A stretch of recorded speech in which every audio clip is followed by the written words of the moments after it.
নমস্কার বন্ধুরা, তোমরা কেমন আছো? আমি খুবই ভালো আছি। আজকে তোমাদের একটু দেখাবো ইলিশ মাছের রেসিপি।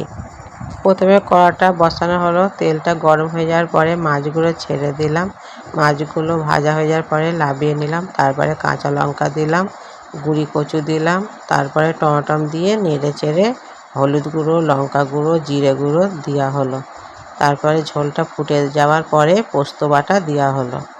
তারপরে মাছ দিয়ে ধনেপাতা দিয়ে ঝোলটা নামিয়ে নেওয়া হলো। তোমরা এইভাবে ইলিশ মাছ দিয়ে গুঁড়ি কচুর তরকারিটা বাড়িতে বানাতে পারো।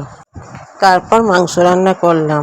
মাংসটা মেখে নিলাম পেঁয়াজ দিয়ে, কাঁচা লঙ্কা দিয়ে, হলুদ, লঙ্কা গুঁড়ো, টমেটো, আদা রসুন, জিরে গুঁড়ো, সর্ষে তেল দিয়ে মাংসটা ভালো করে মেখে নিয়ে তারপরে কড়া বসিয়ে কড়ার মধ্যে আলু দিলাম। আলুটা লাল লাল হয়ে যাওয়ার পরে মাংসটা তার মধ্যে দিয়ে কষালাম।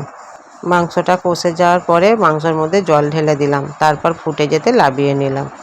তারপর উচ্ছেটা ভেজে নিলাম। ভিডিওটা ভালো লাগলে তোমরা লাইক, কমেন্ট, শেয়ার করে দেবে।